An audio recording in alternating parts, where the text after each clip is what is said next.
आचार्य जी, एक बार आपसे ये समझना चाहता था कि धर्म और संस्कृति, इन दोनों चीजों में क्या संबंध है। साथ में इसको यदि मैं अभी के परिप्रेक्ष्य में देखूं तो हम सभी ने सांस्कृतिक दिवाली देखी है, जिसमें मिठाइयों का आदान प्रदान चलता है, जिसमें नए कपड़े पहने जाते हैं, जिसमें ऐसी बहुत सी चीजें की जाती हैं जो हम सभी लोग पिछले बहुत सालों से कर रहे हैं। पर एक धार्मिक दिवाली कैसी होगी फिर? अच्छा सवाल है, बढ़िया बढ़िया। हम इन चीज़ों पर चलते हैं, इन्हें अपने आम जीवन में जगह दिए रहते हैं, पर इन पर स्पष्टता से कभी विचार नहीं करते। हम इनकी परिभाषाओं पर नहीं जाते हैं। धर्म क्या है, संस्कृति क्या है। संस्कृति क्या है? जो आम आदमी के चलने फिरने, सोने उठने, आपस में बोल व्यवहार करने का ढंग है, उसको संस्कृति कहते हैं। वही कल्चर है, ठीक है। या कि जैसे हमारी वास्तुकला भी होती है, जिस तरीके से अपनी इमारतें बनाते हैं, वो भी संस्कृति में ही आ जाता है। आप किसका कैसे अभिवादन करते हैं, ये भी संस्कृति में आ जाता है। तो संस्कृति एक तरीके से व्यवहार की बात है। आप खड़े कैसे होते हो, आप बैठते कैसे हो, आप हाथ बढ़ा करके किसी का अभिवादन करते हो या हाथ जोड़ करके।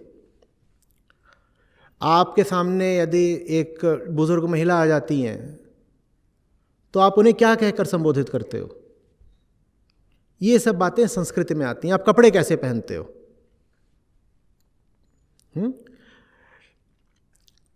आप जब पूजा करने जाते हो तो पूजा का आपका तरीका क्या होता है, ये भी संस्कृति में आ जाती है। आप शांति से पूजा करते हो या ढोल मंजीरे बजा कर करते हो, ये भी संस्कृति में आ जाता है। तो संस्कृति, गौर करिएगा, बहुत गौर से सुनिएगा, संस्कृति एक तरह की पारिवारिक और सामाजिक विरासत है। क्या है? संस्कृति पारिवारिक और सामाजिक विरासत है। क्योंकि ये जो ढर्रे हैं, ये कोई आपने आविष्कृत नहीं करे हैं, ये ढर्रे आपको दे दिए गए हैं घर द्वारा और समाज द्वारा। आप उन्हीं का पालन करने लग जाते हो।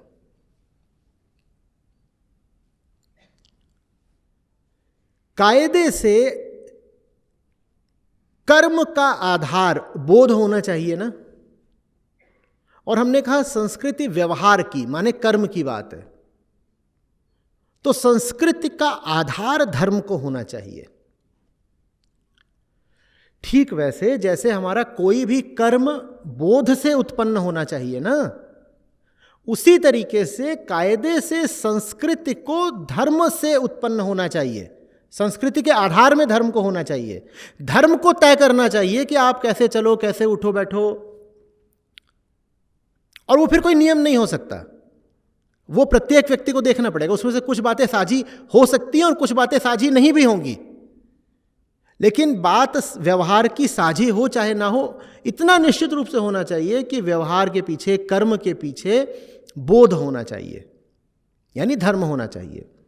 तो होना ये चाहिए कि ये संस्कृति है कि लोग कैसे मिलजुल रहे हैं, खा पी रहे हैं, बातचीत कर रहे हैं, कौन सी उनकी साझी मान्यताएं हैं, ये सब ये संस्कृति का है। और संस्कृति के इस पूरे भवन के नीचे जो बुनियाद है उसका नाम है धर्म। कायदे से ऐसा होना चाहिए। अभी बहुत उल्टा हो गया है। संस्कृति की बुनियाद हो गई है परंपरा। खतरनाक बात।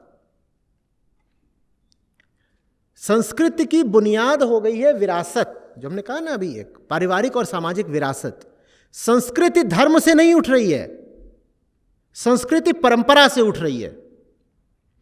तो संस्कृति धर्म से बहुत दूर छिटक गई है, यहां तक कि धर्म संस्कृति का एक छोटा सा हिस्सा बन के रह गया है, एक सबसेट। और वो जो सबसेट है उसमें भी धर्म की गहराई नहीं होती, उसमें भी धर्म के छिलके माने सतह होती है। हमारी संस्कृति कहां से आ रही है? हमारी संस्कृति आ रही है जो हम पहले जो कर रहे थे वही आज भी करते रहेंगे, बस यही संस्कृति है। हम जो पहले कर रहे थे वो आज भी करेंगे, और वो संस्कृति लगातार बदल भी रही है, क्योंकि हम जो 100 साल पहले कर रहे थे वो हम आज नहीं कर रहे हैं। भारत में ही या भारत के किसी क्षेत्र में ही 100 साल पहले की जो संस्कृति थी वो आज नहीं है ना। 1922 के लोगों को आप जाएंगे देखने, उनके घरों को देखेंगे या उनके बाज़ारों को देखेंगे या उनके मंदिरों को देखेंगे, तो वहाँ जिस प्रकार का आपको व्यवहार आचरण मिलेगा, क्या आपको आज घरों, बाज़ारों और मंदिरों में वैसा आचरण मिलता है? तो संस्कृति बदल भी रही है, लेकिन वो बदलाव उसमें धर्म से नहीं आ रहा, वो बदलाव भी उसमें इधर उधर के प्रभावों से आ रहा है, और वो आएगा ही, क्योंकि जब आप धर्म से नहीं चल रहे होते, जब आपका आधार धर्म नहीं होता, तो दुनिया की जो तमाम ताकतें होती हैं वो आपको प्रभावित कर जाती हैं। तो इसी तरीके से भारतीय संस्कृति का भी वेस्टर्नाइजेशन हो गया, क्योंकि धर्म नहीं था ना उसके नीचे। धर्म को ना वो आधार में लेकर चल रही, ना केंद्र में लेकर चल रही। वो किसको केंद्र में लेकर चल रही? वो अज्ञान को केंद्र में लेकर चल रही। क्या अज्ञान? पता ही नहीं संस्कृति होती क्या, धर्म आना कहां से चाहिए। तो संस्कृति बस ग्रहण कर ली। किससे ग्रहण कर ली? हमारे पिताजी ऐसा करते थे, हमारे दादाजी ऐसा करते थे, तो हम भी कर रहे हैं। आपके पिताजी और दादाजी जो करते थे उसमें अगर बहुत दम होता तो आप आज भी वही कर रहे होते जो आपके दादाजी करते थे, लेकिन आप वो आज नहीं कर रहे हो जो 1922 में होता था। उसका क्या मतलब है? दादाजी जिस तरह का जीवन जी रहे थे वो ठीक है, वो जी रहे थे, वो इसलिए जी रहे थे क्योंकि उनके दादाजी वैसा जीते थे। उन्होंने भी कहीं पूछा नहीं कि इस प्रकार के व्यवहार के पीछे, आचरण के पीछे, इन मान्यताओं के पीछे कहीं धार्मिकता, कहीं बोध है भी या नहीं। उन्होंने कोई प्रश्न नहीं किया, बस जो चल रहा है उसको चलाते रहो, हमने इसको संस्कृति मान लिया है। और ऐसी संस्कृति निहायत ही कमजोर होती है। तो फिर हमें बहुत डर लगता है। हम कहते हैं हमारे युवा संस्कृति भ्रष्ट होते जा रहे हैं। कहते हैं ना, हमारी संस्कृति में अगर दम होता तो फिर हमें ये शिकायत क्यों करनी पड़ती? काहे को हम रोते कि हमारे युवा अब संस्कृति पे नहीं चल रहे? क्योंकि जो संस्कृति धर्म की जड़ों से नहीं उठी होगी वो संस्कृति बहुत जल्दी बहक जाती है। अब आपके युवा अगर बहक गए हो तो भी गलत, और नहीं बहके हो तो भी गलत। भाई आपकी संस्कृति का आधार धर्म तो है ही नहीं। तो अब दो तरह के लोग हो गए हैं, जो वही पुरानी संस्कृति पे चल रहे हैं, वो अपने आप को बोलते हैं हम सांस्कृतिक लोग हैं। और इतने ही नहीं, आपने ये भी बोल दिया है कि राष्ट्रवाद का अर्थ भी सांस्कृतिक ही है। माने भारतीय भी वही है, जो पुराने किस्म की संस्कृति पे जो चल रहे हैं उन सबको हम भारतीय मानेंगे, और जो पुरानी संस्कृति पे नहीं चल रहे हम कह देंगे भारतीय भी नहीं है। और इसको आपने नाम दिया सांस्कृतिक राष्ट्रवाद का। जो लोग उस संस्कृति पर चल रहे हैं उन्होंने भी आधार धर्म को नहीं बनाया। उन्होंने किसको आधार बनाया है? अपने पुरखों को, अपनी विरासत को। और यह भी नहीं कि बहुत पीछे की विरासत, बस पिछले 100-200 साल की विरासत, क्योंकि उसके पीछे की तो पता ही नहीं है।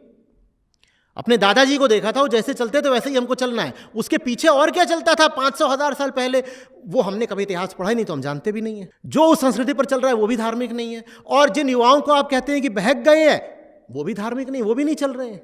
कुल मिलाकर के कोई नहीं है जो धर्म पर चल रहा हो। बस जो लोग संस्कृति पर चल रहे हैं उनको अपने आप पर गौरव बहुत है। वो कहते देखो हम सांस्कृतिक लोग हैं।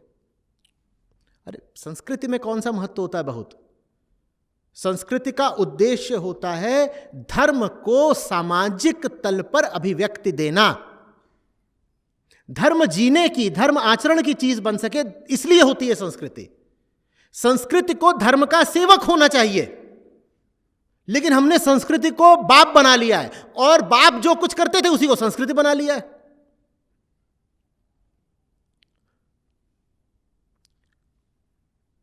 बस इसी पे लगे हैं। हमारे यहां ऐसा होता है, in India this has always been done. तो क्या हो गया? बहुत कुछ ऐसा है हमारे अतीत में जो बिल्कुल अच्छा नहीं है, जिस पर शर्म आनी चाहिए हमको, और बहुत कुछ हमारे अतीत में ऐसा है कैसे खड़े हो जाओ तन के गौरव से। जो कुछ ऐसा है जो जीवन को प्रकाश देता है, भव्यता, गरिमा और गौरव देता है, उसको हमने संस्कृति से एकदम दूर रखा है। और अतीत का ज्यादातर कचरा वगैरह ही हम बांध करके आगे बढ़ते जा रहे हैं, ये कह के ये तो हमारी संस्कृति है, तो हमारी संस्कृति है। मैं बताता हूं हमारी संस्कृति जब धर्म से नहीं आती तो कहां से आती है। भारत हो, दुनिया कोई भी और देश हो, यदि उसकी संस्कृति धर्म से नहीं आएगी तो मनुष्य के भीतर की पाशविकता से आएगी, और मनुष्य के भीतर की पाशविकता बस एक चीज मांगती है, भोग। इसीलिए दुनिया भर की जितनी संस्कृतियां हैं सबने मिल करके पृथ्वी को तबाह करा है। तुम्हें क्या लग रहा है जो कल्चरल लोग हैं, जो कल्चर्ड लोग हैं, जो अपने आप को बोलते हैं बहुत सांस्कृतिक हैं, ये क्लाइमेट चेंज के लिए उत्तरदायी नहीं है? ये बराबर के उत्तरदायी हैं। इनको बोल दो तुम कि अपने जीने का तरीका बदलो, तुम जिस तरीके से जी रहे हो इससे प्रदूषण होता है, कार्बन होता है, तो तत्काल कहते हैं ये पर हमारे कल्चर का हिस्सा, हम कैसे बदल जाएंगे।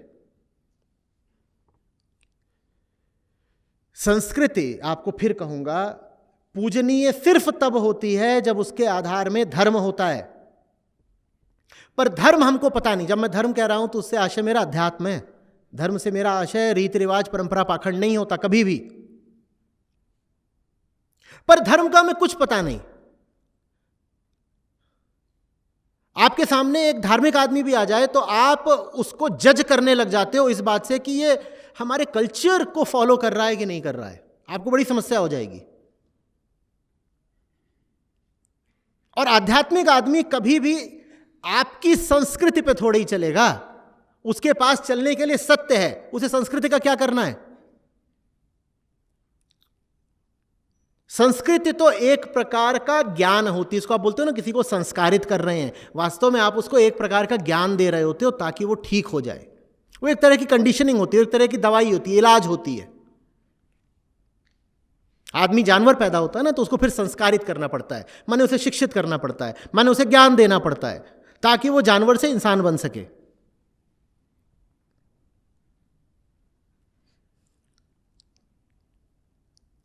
समझ में आ रही बात। संस्कृति कंडीशनिंग है, वो कंडीशनिंग बहुत महीन इलाज होता है। उसको दे पाने का हक सिर्फ उनको होता है जिन्हें इलाज करना आता हो। किसी को संस्कारित करना लगभग उसकी सर्जरी करने जैसा होता है। इलाज ठीक हो गया तो बीमारी से मुक्त हो जाएगा, इलाज ठीक नहीं हुआ तो जीवन से ही मुक्त हो जाएगा। हमारे यहां पे संस्कारित करने वाले लोग कौन हैं? सब परिवार के लोग मिलकर संस्कारित कर देंगे बच्चे को। स्कूल में जाएगा तो टीचर छोड़ो, जो उसके साथी छात्र हैं वो उसको संस्कारित कर देंगे, और सबसे ज्यादा ये टीवी और मीडिया संस्कारित करेगा बच्चों को। फिर उसको हम बोलते हैं ये हमारी उज्जवल प्राचीन गौरवमयी संस्कृति है। उसका धर्म से, अध्यात्म से ताल्लुक बचा कहां है, मुझे ये बता दीजिए। संस्कार वो हैं जो आपको सत्य और शांति की तरफ ले जा पाए, जो आपको बोध की दिशा ले जा पाए, उसको संस्कार कहा जाता है। यूं ही तुम कुछ किसी के साथ कर दो बिना ये समझने की कोशिश भी किए कि इसका इस बच्चे के या इस युवा के जीवन पर प्रभाव क्या पड़ेगा, वो तो अपसंस्कृति है ना, वो संस्कृति थोड़ी ही कहलाएगी। और अपसंस्कृति का ही परिणाम है ये क्लाइमेट क्राइसिस। ये हमारे कल्चर में है कि सुख माने भोग। Our culture tells us that happiness equals consumption. यह समझ में आ रही है बात? आप कब किसी को बधाई देते हो? जब आप पाते हो कि अब वो भोगने की और बेहतर स्थिति में आ गया है, तब कहते हो बधाई हो, बधाई हो। और यह बात धर्म नहीं सिखा रहा आपको, क्योंकि धर्म और संस्कृति तो बहुत अलग अलग चल रहे हैं, एकदम विपरीत चल रहे हैं। धर्म बोलेगा देखो अपने आप को, पूछो तुम कौन हो, और पूछो अपने आप से कि तुम्हें वास्तव में चैन और शांति कहां से मिलेंगे, ये धर्म बोलता है। संस्कृति आपको कभी बोलती ही नहीं कि आत्मज्ञान होना चाहिए। संस्कृति कहती है और आने दो, और आने दो, और आने, जितना आ जाए उतना बेहतर, मोर इज बेटर।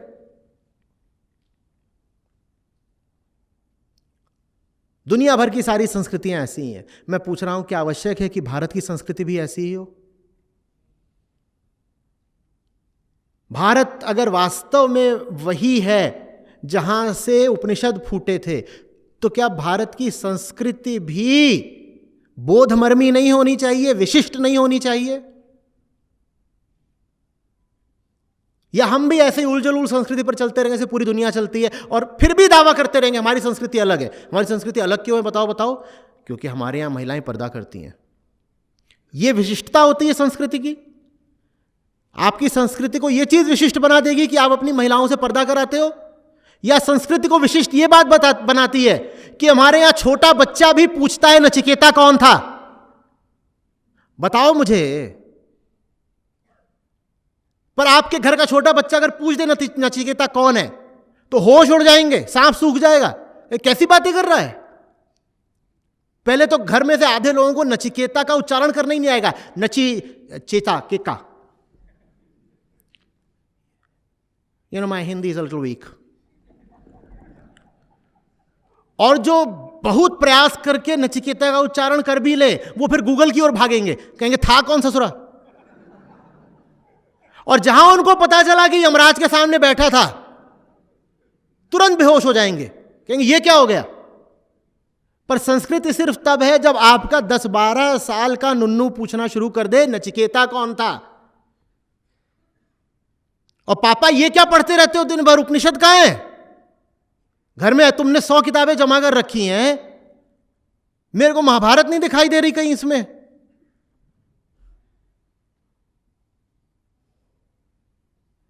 कैसे पूछेगा बच्चा, वो तो महाभारत कैसे पूछेगा। लेकिन हम अपने आप को बहुत संस्कृतिशाली बोलते हैं। साहब देखिए हमारा ना घर वैसा नहीं है, बहुत देखिए हम सांस्कृतिक लोग हैं। क्यों सांस्कृतिक लोग हैं? क्योंकि अब हम ऐसे ऐसे करते हैं, नमस्कारम। ये संस्कृति, इससे संस्कृति हो गई, ये संस्कृति हो गई। या फलाना वाला खास तिलक या टीका लगाते हैं तो हम सांस्कृतिक लोग हैं। तुम्हारे टीके से क्या होना है मुझे समझा दो। संस्कृति, मैंने कहा, धर्म की सेवक होनी चाहिए, और धर्म का उद्देश्य होता है मन को शांति तक लेकर जाना। ठीक, तो संस्कृति वही है जो मन को शांति तक ले जाए। तुम मुझे बताओ, ये जो कुछ कर रहे हो तुम कल्चर के नाम से, इससे मन को शांति कहां मिल रही है? तो मैं इसको संस्कृति बोलूं या अपसंस्कृति बोलूं? लेकिन तुम्हें इसी संस्कृति पे नाज हो जाता है, तुम सुधार भी नहीं करना चाहते।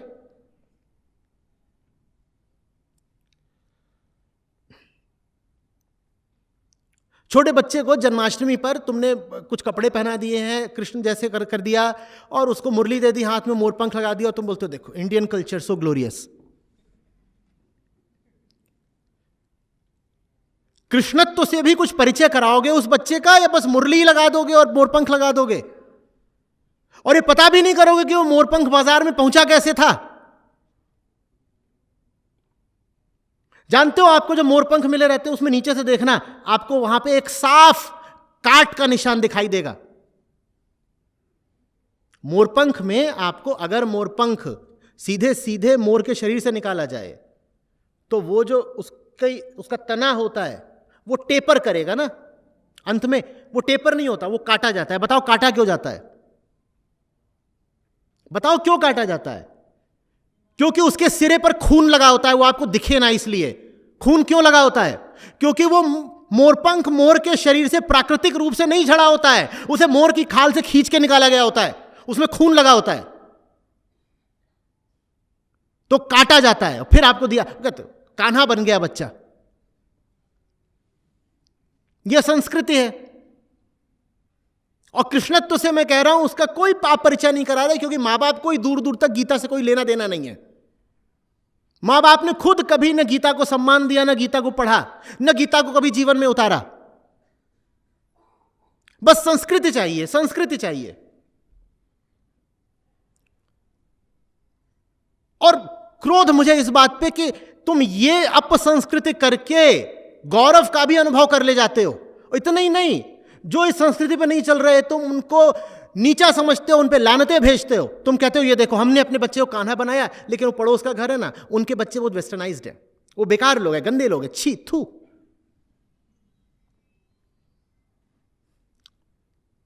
ज्यादा संभावना है कि जो अपने बच्चे को कान्हा नहीं बना रहा उसके घर में गीता को फिर भी सम्मान मिलता हो, वहां गीता पढ़ी और गुनी जाती हो।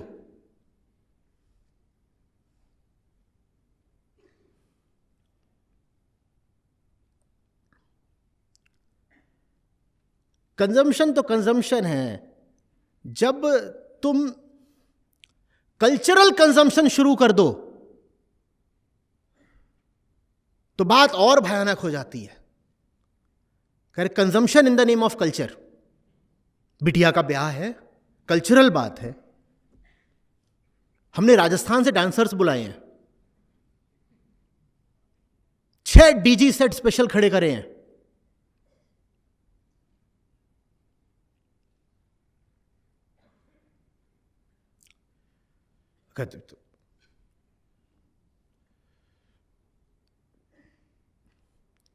क्या हम इस बात को देख पा रहे हैं साफ साफ कि ये जिसको हम अपना कल्चर बोलते हैं, भारत में भी पूरे विश्व में भी, ये कल्चर ही कार्बन और क्लाइमेट के लिए उत्तरदायी है। क्या ये दिख रहा है?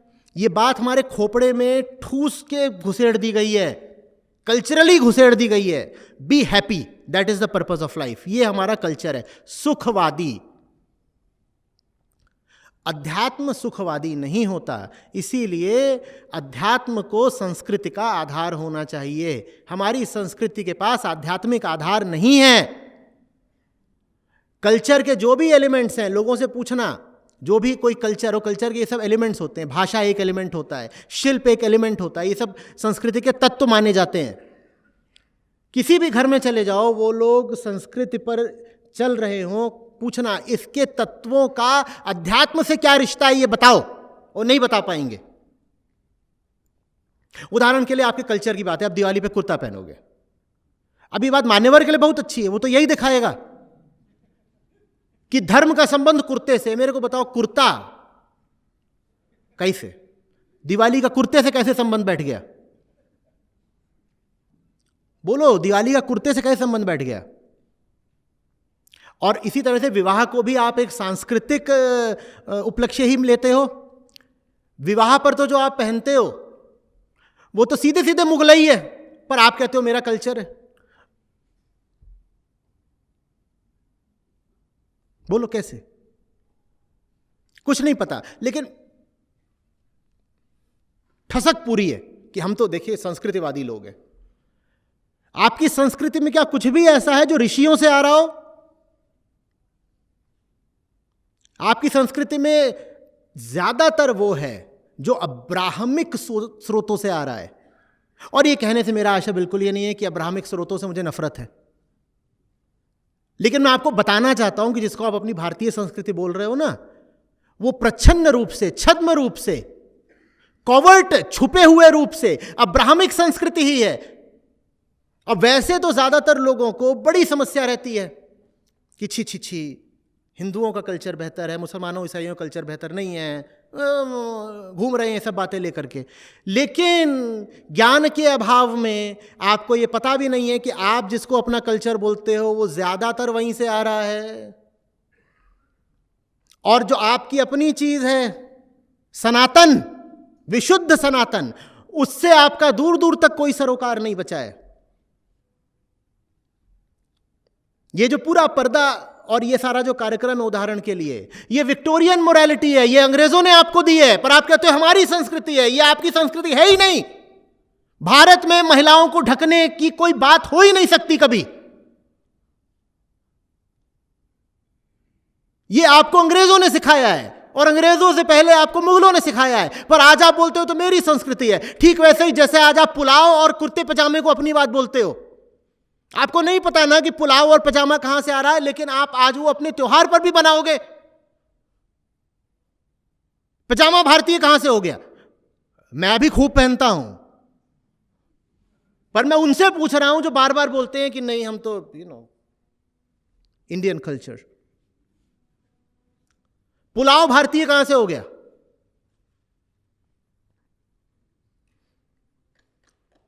बिरयानी पर आक्षेप करते हो, पुलाव क्या है यह भी तो जान लो।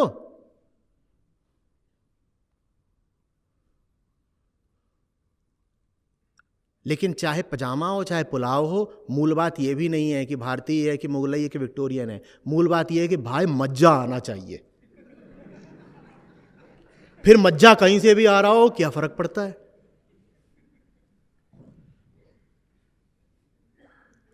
नहीं तो बिरयानी की खपत इतनी दुनिया में कैसे होती?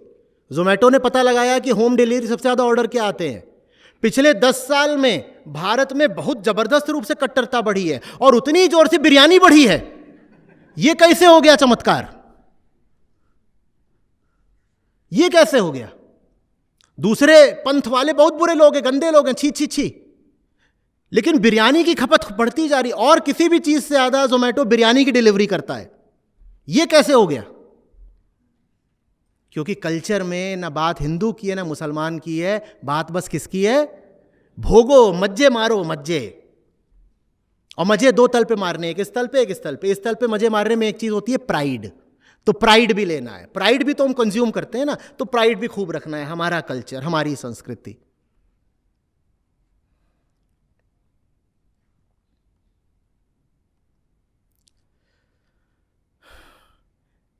सत्य महत्वपूर्ण है, संस्कृति को सत्य का अनुचर होना चाहिए।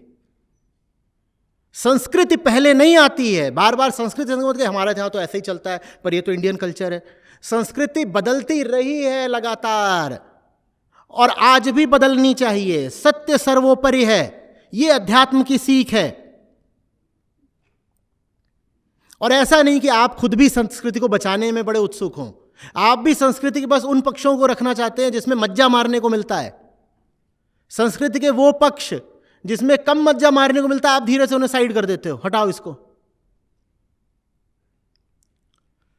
दिवाली भी जैसी मनाई जाती थी कुछ ही दशक पहले, वैसी आप थोड़ी मना रहे हो। दिवाली में भी जो भोग के तत्व हैं वो मैग्नीफाई हो गए, वो बढ़ गए, और जो अन्य तत्व थे दिवाली में वो क्षीण हो गए। मैं ये नहीं कह रहा हूं कि जो क्षीण हो गए वो सब धार्मिक तत्व थे, धार्मिक तो बहुत कम है हमारी दिवाली में। मैं बार बार पूछा करता हूं, और जब मैं पूछता हूं तो बड़ी गालियां पड़ती है लोगों से। पूछता हूं हमारी इस दिवाली का बताओ राम से संबंध कितना है, कितना संबंध है राम से? डिस्काउंट्स, बम्पर सेल, धमाका ऑफर, इससे संबंध है दिवाली का।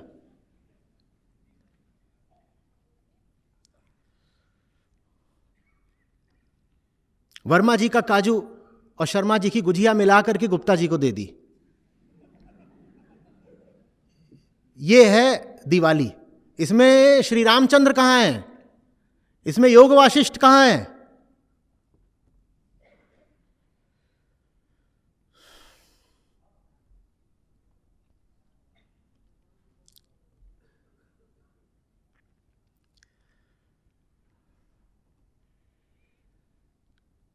जो आपके केंद्रीय शास्त्र हैं उनके पास जाइए, वेदांत, वेदांत और वेदांत।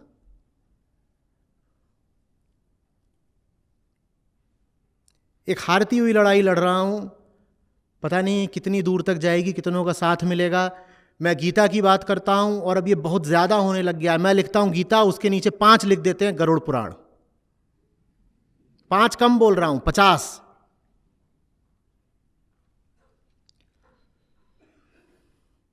बिना ये जाने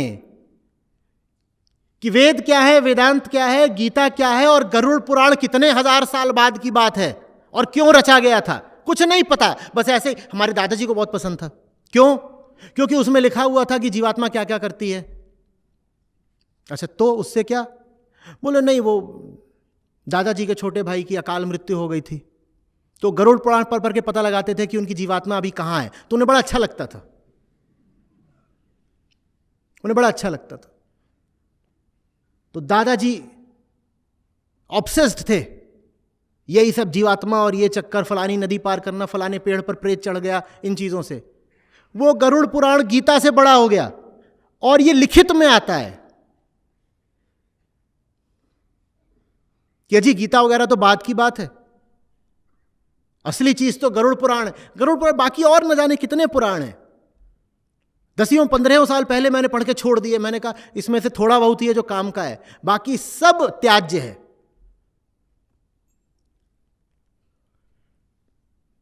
ना अष्टावक्र से कोई संबंध, ना संतवाणी से कोई संबंध, उपनिषदों का वो नहीं छूना। गीता को यह कह देना कि अरे ये तो ऐसे ही है। कृष्ण की असली चीज तो रासलीला है ना, गीता तो बाद में आती है। गीता पे कोई बात करो तो पर कृष्ण भी तो ऐसा कहते थे, ऐसा करते थे। मैं कहता हूं ये सब बातें गीता में लिखी हैं कृष्ण के बारे में? नहीं, हमने पढ़ी है या सुनी है या ऐसा माना जाता है। मुझे कृष्ण से संबंध होगा तो मैं कृष्ण की कहानियों में रस लूंगा या गीता में? मुझे कृष्ण से प्रेम होगा तो मैं कृष्ण की कहानियों में रस लूंगा, फिर कृष्ण ने ये बोला, वो बोला, ये करा, या गीता में कृष्ण आपको क्या सुनाना चाहते थे? गीता या अपने जीवन की 50 कहानियां। पर हम गॉसिपवादी लोग हैं। कृष्ण के भी जीवन में क्या चल रहा है उसमें मैं ताक झाक करनी, और वही सब मुझे तर्क दे देते कि तो गोपियों कपड़े उठाए थे, वीगन बात करते हो, वो तो खुद मक्खन खाते थे। गीता नहीं, गीता हटाइए, गीता हटाइए, गीता से बाद में बात करेंगे, ये सब बात करिए ना आप। कृष्ण कोई ऐतिहासिक व्यक्तित्व थे, कोई बैठ करके उनका वृतांत लिख रहा था? तुम्हें समझ में नहीं आता ये सारी बातें गीता के 1000-1500 साल बाद कही गई हैं? तुम किस तरह के आदमी हो कि तुम्हें कृष्ण के बोध में नहीं रस है? तुम्हें कृष्ण से संबंधित किस्से कहानियों में रस है? तुम कृष्ण के साथ भी वही कर रहे हो ना जो तुमने अपने पड़ोसी के साथ करा, कि उसके साथ बैठ करके गप्पे लड़ाई और पूछा कि मोहल्ले में किसकी लड़कियां किसके साथ चल रहा है। तुम कृष्ण को भी उसी स्तर पे खींच के गिराते हो ना बार बार। संस्कृति का खेल है, और संस्कृति में गीता से ज्यादा किस्सों के लिए महत्व होता है।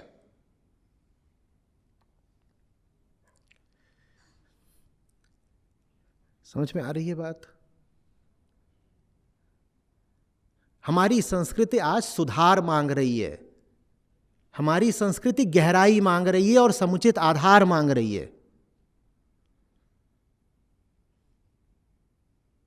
हमें अपने तौर तरीकों का, अपने रीति रिवाजों का, अपनी परंपराओं का पुनरावलोकन करना पड़ेगा। हमें पूछना पड़ेगा उनमें से कितना है जो वास्तव में आध्यात्मिक है, और जितना आध्यात्मिक है हमें उसे पूरे सम्मान के साथ सहेज के रखना चाहिए। लेकिन जो कुछ भी आध्यात्मिक नहीं है वो तो सिर्फ पृथ्वी के विनाश का कारण बन रहा है ना। मैं कह रहा हूं क्लाइमेट चेंज वहीं से आ रहा है, उसको क्यों पकड़े बैठे हो? इतना ही नहीं, हो सकता है कि आज की मांग के अनुरूप हमें नए सांस्कृतिक तत्व भी आविष्कृत करने पड़े। उदाहरण के लिए हमें नई परंपराएं बनानी पड़े आज। और क्यों ना बनाए हम नई परंपराएं? जैसे कि आप घोषित कर देते हो फलाना दिन है, आप बोल देते हो ना मदर्स डे है, ये आपने संस्कृति में एक नया तत्व जोड़ दिया, और ठीक किया ना। अगर आप पाओ कि मां को जो स्थान मिलना चाहिए वो नहीं मिल रहा है, तो इसमें कोई गलती तो नहीं कि आप मदर्स डे जोड़ दो। आज से 1000 साल पहले पर्यावरण को किसी संरक्षण की जरूरत नहीं थी, पर आज बहुत जरूरी है कि इंटरनेशनल एनवायरनमेंट डे मनाया जाए, और वो बात कल्चर का हिस्सा बननी चाहिए, वो बात एक त्योहार बन जानी चाहिए। तो कल्चर में एक नई चीज जुड़ गई कि पर्यावरण दिवस के दिन हम बड़ा उत्सव मनाते हैं, एक अनूठे किस्म का। आज हमें नई परंपराएं चाहिए।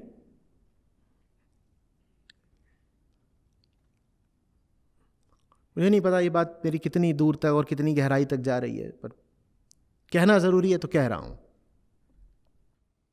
जब कभी आचार्य जी आज के परिप्रेक्ष्य में भी धर्म की रक्षा की बात होती है, तो अक्सर उसमें देखा गया है कि वो कहते हैं कि परंपराओं को बनाए रखो, परंपराओं को ही समय में आगे बढ़ाओ। पर आपके साथ देखा है कि आप बार बार बात करते हैं पुनर्विचार करने की, ये देखने की कि वो चीज़ क्या इस काल के धर्म से मेल खाती भी है नहीं। तो धर्म की रक्षा वास्तविक रूप में कैसे होगी? देखो, धर्म कोई ऐसी चीज़ तो है नहीं जिसका आपने स्वयं आविष्कार करा हो, ठीक है ना? तो क्या ये बात बिल्कुल व्यवहारिक नहीं है कि जिन्होंने आपको धर्म दिया, आप सीधे उन्हीं से जाके पूछ लो कि धर्म चीज़ क्या होती है? आम आदमी को अगर छोड़ दिया गया होता तो क्या अपने 100 साल के जीवन में भी वो धर्म जैसे किसी शब्द को ईजाद कर पाता? एक बच्चा पैदा हो आज की दुनिया में और आप उसको धर्म जैसा शब्द बताइए ही मत, तो वो कौन से शब्द हैं जिन्हें खुद ही खोज निकालेगा? वो बाजार खोज निकालेगा, वो केक खोज निकालेगा, वो पिज़्ज़ा खोज निकालेगा, वो स्कूल भी निकाल लेगा, वो प्लेसमेंट भी निकाल लेगा, वो प्रॉफिट निकाल लेगा, वो सेक्स निकाल लेगा, वो प्लेजर निकाल लेगा, वो कार निकाल लेगा, वो टूरिज्म निकाल लेगा, ये सब चीज़ें वो खुद निकाल लेगा। फिर से सोचिएगा एक क्षण लेकर के, क्या अध्यात्म जैसा शब्द वो निकाल पाएगा? सेल्फ इंक्वायरी, आत्म जिज्ञासा, ये शब्द कभी उसके जेहन में कौंधेगा भी? कभी नहीं कौंधेगा ना। तो धर्म कोई आपकी अपनी चीज़ तो है नहीं, आपको किसी ने दिया है। जिनसे दिया है उनसे ही क्यों नहीं पूछते कि धर्म माने क्या? जिन्होंने दिया है, मैं सनातन यदि धारा की बात करूं, उन्होंने अपनी बात को सबसे स्पष्ट और सशक्त तरीके से वेदांत में अभिव्यक्त करा है। तो धर्म क्या है ये जानने के लिए वेदांत के पास जाओ, अन्यथा जिस चीज को धर्म समझकर बैठे हो वो न जाने क्या है, व्यर्थ का कूड़ा है अधिकतर, क्यों पकड़े हो? आप अपने आप को हिंदू बोलते रहिए बार बार, हिंदू शायद आप हो भी, क्योंकि हिंदू तो शब्द ही एक खिचड़ी जैसा है, कोई भी अपने आप को हिंदू बोल सकता है, लेकिन सनातनी नहीं है आप अगर उपनिषदों का और गीता का आपने पाठ नहीं करा है तो। हिंदू होंगे, मैं बहुत बार बोलता हूं ना कि कहने को तो दुनिया में 110 करोड़ हिंदू हैं, पर वास्तव में 1 लाख भी ना हो तो लोगों को आपत्ति हो गई।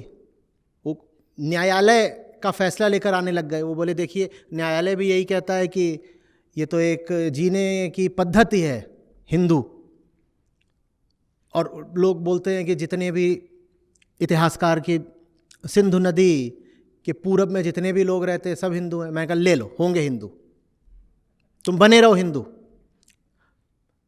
ये शब्द तुम्हें ही मुबारक हो, रखो। मैं ज्यादा शुद्ध और ज्यादा ऊंचा शब्द अब पकड़ूंगा, सनातनी। तुम होगे हिंदू, सनातनी हो क्या तुम?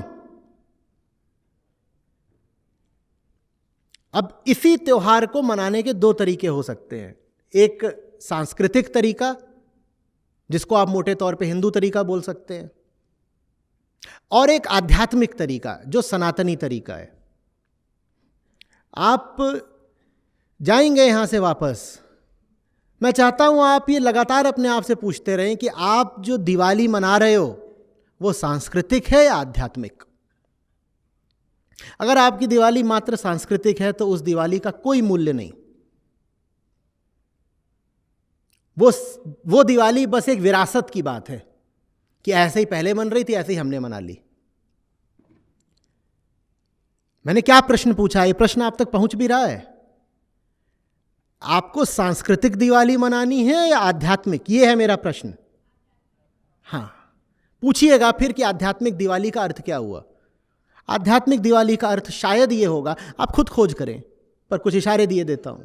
शायद ये अर्थ होगा कि राम के थोड़े निकट आया जाए कि नहीं। रामचरितमानस पढ़ी भी है हमने, वाल्मीकि रामायण हमारे घर में भी है एक प्रति के तौर पर।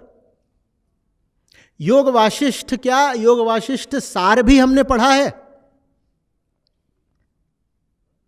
आचार्य जी आप बोलते हैं मैंने ही योग वाशिष्ठ पर इतना बोला है, वो आपने YouTube पर भी वीडियोस हैं, उस पर कोर्स भी है, उस पर किताब भी है, वो किताब यहां बाहर ही होगी। वास्तविक दिवाली में रामायण का, रामचरितमानस का और योग वाशिष्ठ का बहुत केंद्रीय स्थान होगा ना, होगा ना। ये बात लेकिन पाठन के तल पर हुई। व्यवहार और आचरण के तल पर वास्तविक दिवाली का क्या अर्थ होगा? यही होगा, वैसा कुछ भी नहीं करना जो शायद राम ना करते। राम को सोने से लगाव था। दुनिया का जो बड़े से बड़ा सोने का गढ़ हो सकता था उसको छोड़कर आ गए। एक ही बार नहीं त्याग किया है राम ने कि पिता ने कहा कि अयोध्या छोड़ दो तो अयोध्या छोड़ दी बस। अयोध्या तो चलो पिता की थी, पिता कहेंगे छोड़ दो तो छोड़नी पड़ेगी। लंका तो खुद जीती थी, और जीती हुई लंका, सोने की लंका, और लंका के पास अयोध्या की अपेक्षा बहुत ज्यादा सोना था। लंका अपने इस समय का अमेरिका था। सामरिक मिलिट्री ताकत भी सबसे ज्यादा अमेरिका के, माने आज की उस समय का अमेरिका, उस समय की लंका आज के अमेरिका के पास। और आर्थिक ताकत भी, माने सोना भी, वो भी लंका के पास। और दबदबा भी, रावण का था नहीं दबदबा, सब सारे राजाओं को अधीन कर लिया था, देवताओं को नीचे जाकर के कैदखाने में डाल दिया था। वो सब कुछ राम को उपलब्ध था। राम ने कहा चाहिए ही नहीं। जिसको मारा उसी के छोटे भाई को सौंप कर आ गए, तुम रखो, नहीं चाहिए। अरे अगर अयोध्या छोड़ के 14 वर्ष तक वन में भटक सकते हैं तो लंका क्या, इसको भी छोड़ देंगे और फिर वापस जाएंगे। हाँ, 2-4 चीजें उनको लोगों ने भेंट कर दी, उसको लेके अयोध्या चले गए थे, बाकी कुछ चाहिए ही नहीं। ये राम थे। त्याग और राम समानार्थी शब्द हैं, तो बोलिए दिवाली फिर कैसी होगी? क्यों ना वो सब कुछ त्यागें अपने घर से जिसकी आवश्यकता नहीं है, और फिर त्यागें अपने मन से वो सब कुछ जो व्यर्थ ही बैठा हुआ है। ऐसी दिवाली क्यों ना मनाएं? दिवाली हमारे लिए वास्तविक सफाई, स्वच्छता माने त्याग का त्योहार क्यों ना हो। और त्याग कोई ऐसी बात नहीं होती कोई चीज बहुत बहुत अच्छी थी इसलिए छोड़ दी है। ये क्या बोला था अभी, जो असत है उसको छोड़ना है ना। असतो मां सतगमय, माने असत क्या होता है? जो चलना नहीं है, जो लगता है बहुत अच्छा है, जरूरी है, पर वो वास्तव में व्यर्थ है, उसको असत बोलते हैं। जो आज ऐसा लग रहा है कल पलट के कुछ और हो जाएगा, उससे संबंधित आपकी कामनाएं कभी पूर्ति होगी नहीं, उसको असत बोलते हैं। क्यों ना असत को, तमस को और मृत्यु को त्यागने का पर्व बने दीपावली। कहिए, बोलिए। राम धीरे धीरे अपनी लोकप्रियता खोते जा रहे हैं। प्रसिद्ध तो रहेंगे वो, लेकिन लोकप्रियता खोते जा रहे हैं। आपने गौर करा है कितने ही ज्यादा लोग हैं जो अब राम को लेकर के अनाप शनाप बोलने लगे, अपशब्द बोलते हैं। राम हिंदुओं के एक बहुत बड़े वर्ग के आदर्श रहे नहीं, उसके बहुत कारण है, और विशेषकर युवा पीढ़ी को तो राम ज्यादा नहीं भाते। और क्यों नहीं भाते? क्योंकि कई कारण है, पर जो एक बड़ा महत्वपूर्ण कारण है वो ये है कि राम त्याग के प्रतीक है, और नई पीढ़ी विशेषकर भोग में रुचि रखती है।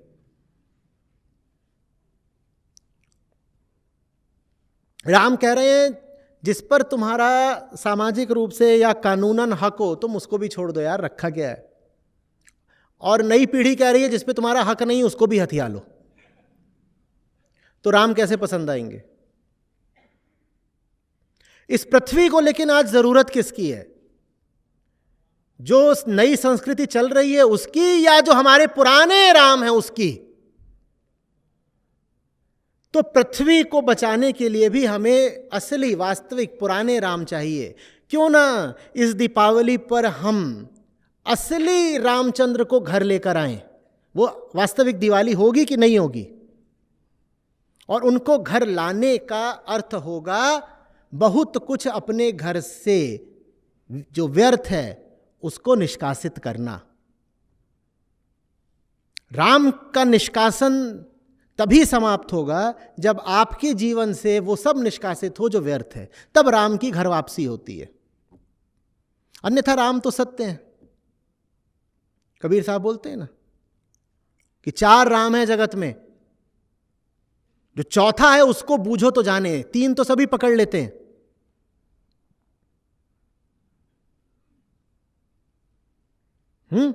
जो मनुष्य रूपी राम है वो सभी जानते हैं, वो पहले तल के राम होते हैं। एक राम दशरथ का बेटा, वो पहले तल के राम है। दूसरे राम को कहते हैं कि वो जो प्रकृति बन करके फैले हुए हैं, दूसरे राम है। तीसरे राम कौन से हैं? जो प्रत्येक मनुष्य में अहम वृत्ति बन के बैठे हैं। तो चौथे राम है वो असली हैं, और जगत पहले ही राम में उलझा रह जाता है। जो चौथे राम हैं वो हैं निर्गुण निराकार ब्रह्म। दिवाली असली चौथे राम का त्योहार क्यों नहीं होनी चाहिए? बताइए। होनी चाहिए ना। तो क्यों ना हम असली राम की, माने जो चौथे राम हैं, जो उच्चतम राम हैं, हम उनकी दिवाली क्यों ना मनाएं?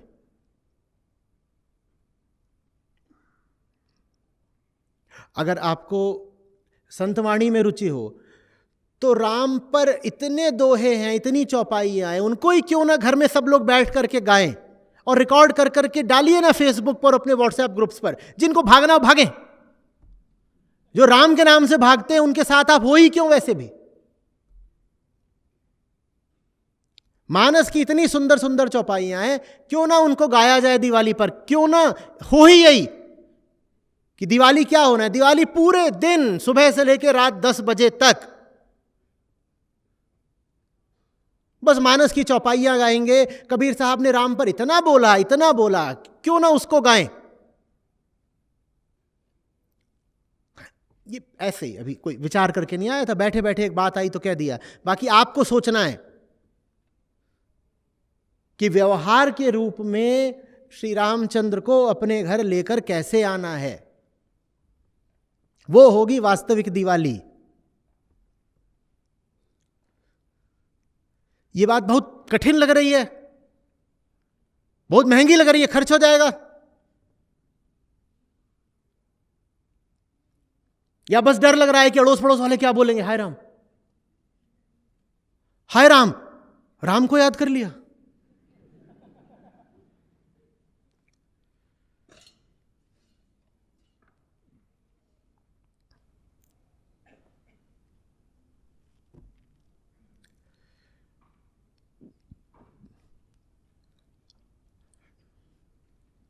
जो बाजारवाद की संस्कृति है हमारी, उसकी जगह राम की दिवाली मनाएं।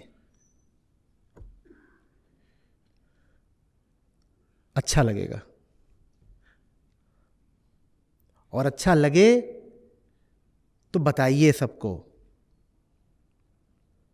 पहले जब शिविरों में जाते थे वहाँ 5-10 लोग ही साथ होते थे, तो वो बोला करते थे, एक ग्रुप हुआ करता था पाओ और गाओ नाम से, पता नहीं है नहीं है क्या है, तो उस पर बोला करते थे कि अगर मिला है तो बांटो और गाओ, छुपाओ मत।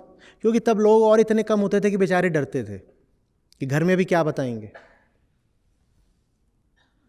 तो मैं उनको बोलता था कि देखो, कुछ चीज़ें हैं जिनको लेकर के कभी लज्जित नहीं होना चाहिए। उनमें सर्वप्रथम सत्य होता है। वहां अगर तुम डर गए तो तुमने सच्चाई के प्रति बेअदबी कर दी। और बातों पे डरना हो डर लो, सच को खो दूंगा इस बात से डरना है तो डर लो, लेकिन सच्चाई के पक्ष में हो इस बात से डरते हो तो ये तो कैसी बात हो गई? क्या बोले? कोई शब्द भी है इसके लिए कि नहीं मालूम नहीं। ये ऐसी सी बात हो गई कि जिससे प्रेम है उसी को धोखा दो, कि प्यार भी करते हैं और डरते भी हैं और धोखा भी देते हैं। ऐसा इंसान कैसा होगा? छी।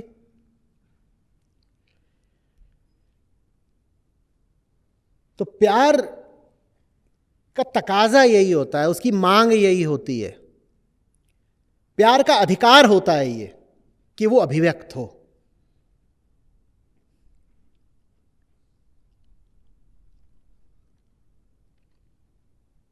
उसको छुपा के नहीं बैठा जाता। राम अगर एक शब्द भर रह गए तो राम को प्राण बनना होता है, राम को जीवन बनना होता है। या फिर राम को शब्द की तरह भी मत रखो मन में। राम अगर शब्द की तरह है तो ये बड़ी अनिष्ठा की बात है, बड़ी बेवफाई की बात है। यह ऐसी सी बात है कि किसी से बस बार बार यही बोलते रहो, मैं तुमसे प्यार करता हूं, प्यार करता हूं, और ये जो प्रेम है ये जीवन में कहीं दिखाई न दे। जबान पर है, जीवन में नहीं है। गंदी बात है ना? ऐसे इंसान के साथ रहना चाहोगे? कोई हो जिंदगी में जो बस बोले बार बार I love you, I love you. उसी जिंदगी को देखो तो उसमें लव जैसा, प्रेम जैसा कुछ है नहीं, उसको तो छोड़ ही देते हो ना। मैं कह रहा हूं ऐसी जिंदगी से ब्रेकअप ही कर लो।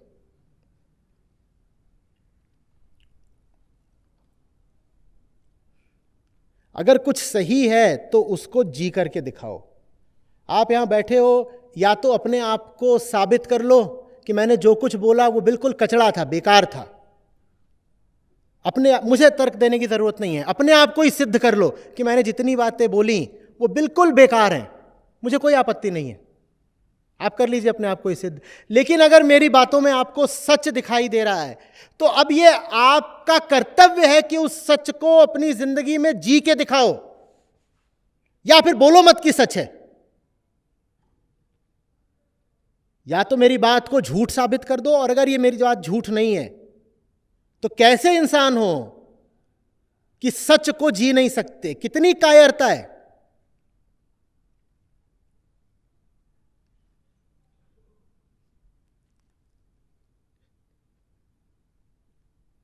साधारण भाषा में इसको बोलेंगे बेवफाई, शास्त्र इसको बोलेंगे आत्म प्रवंचना, सेल्फ डिल्यूजन, खुद को धोखा देना। ये मत करो, ये मत करो। ये सब करते हैं, जीवन के कई मौकों पर मैंने भी करी है, पर जितनी बार ये करो ना, अपना ही भीतरी कद छोटा हो जाता है, इंसान भीतर से बेइज्जत हो जाता है। अच्छी बात नहीं है ना, अपनी ही नजरों में बेइज्जत होकर जीना अच्छा तो नहीं लगता ना, मत करो।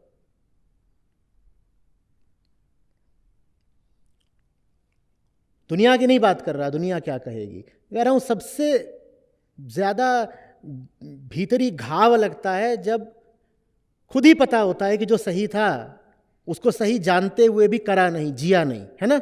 वो सबसे बड़ी भीतरी बेइज्जती होती है। उस बेइज्जती को क्यों आमंत्रित करना, उस बेइज्जती का थप्पड़ क्यों खाना? इसको जी करके दिखाइए। 2 ही दिन है, उस 2 दिन में एक नई शुरुआत करी जा सकती है। व्यर्थ से नाता तोड़िए, राम से नाता जोड़िए।